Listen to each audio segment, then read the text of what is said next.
بسم اللہ الرحمن الرحیم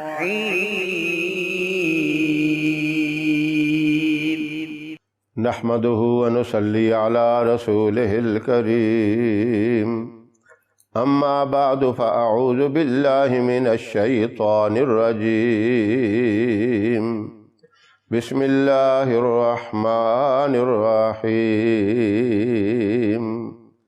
انا اعطيناك الكوثر فصل لربك وانحر ان شانئک هو الابتر صدق اللہ العظیم۔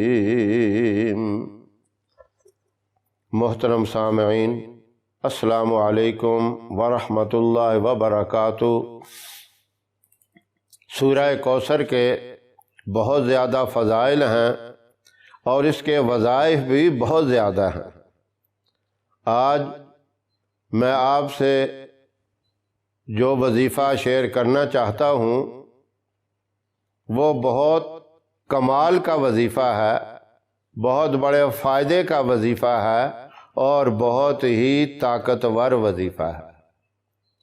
اس وظیفے کو آپ نے جمعہ کے دن سے شروع کرنا ہے تو زیادہ فائدہ ہوگا۔ آپ نے 3 دانے لونگ کے لینے ہیں اور باوضو قبلہ رخ آپ نے بیٹھ جانا ہے۔ وہ 3 دانے لونگ کے کسی بھی برتن میں، کسی پلیٹ میں اپنے سامنے رکھ لیں اور ان کے اوپر 129 بار سورہ کوثر پڑھیں اور 129 بار سورہ کوثر پڑھ کے آپ ان لونگ کے 3 دانوں کے اوپر دم کر دیں۔ اب یہ جو دانے ہیں لونگ کے، ان کو آپ اپنے پیسوں میں رکھ لیں جہاں آپ نے اپنے پیسے رکھے ہیں۔ آپ کا جو غلہ ہے، گندم ہے، چاول ہیں، کوئی دالیں وغیرہ ہیں، جو بھی جنس ہے، خشک جنس جو بھی ہے، اس کے اندر آپ رکھ دیں۔ آپ حیران ہو جائیں گے کہ میرے ان پیسوں میں اور اس غلے کے اندر اتنی برکت جو میں سوچ بھی نہیں سکتا تھا، اتنی برکت آ گئی ہے۔ لیکن آپ نے پھر ایک اور کام کرنا ہے۔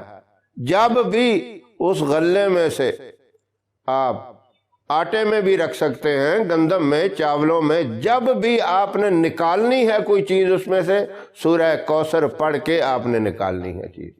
اور جب اس میں کوئی اور چیز ڈالنی ہے، یعنی آٹے میں اور آٹا ڈالنا ہے، گندم میں اور گندم ڈالنی ہے، چاولوں میں اور چاول ڈالنے ہیں، تو سورہ کوثر ایک دفعہ پڑھ کے آپ نے ڈالنے ہیں، نکالتے وقت بھی اور ڈالتے وقت بھی۔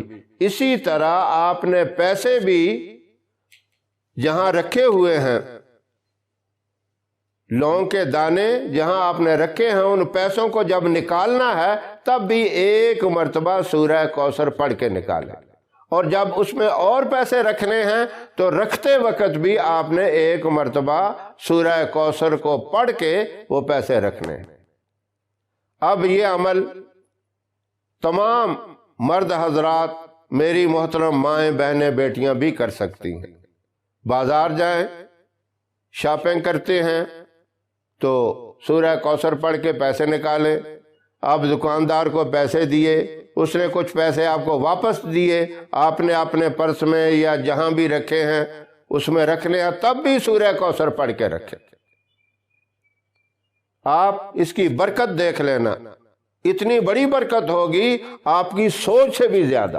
اب دکاندار کے لیے بھی اس چیز کو سمجھ لیں۔ اب دکاندار کے لیے تو بعض دفعہ یہ ہوتی ہے، گاہک کی لائن لگی ہوتی ہے، اسے تو اتنی فرصت نہیں ملتی، اتنا ٹائم نہیں ملتا کہ وہ سورہ کوثر پڑھ کے پیسے رکھے بھی اور نکالے بھی، اور اتنا دھیان بھی نہیں ہوتا اس میں، تو اس کو بھولنے کا، غلطی لگنے کا بھی، لین دین کے معاملے میں بھی وہ بھی خطرہ ہو سکتا ہے۔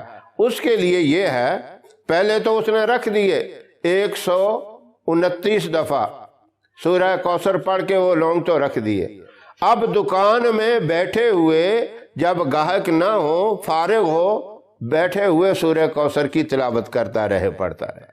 اس کے لیے یہ ہے جب بھی فارغ ہو، 10 منٹ فرصت کے مل جائیں، 5 منٹ مل جائیں، 2 منٹ مل جائیں، جتنا بھی فارغ ٹائم ہو اس میں وہ سورہ کوثر پڑھتا رہے۔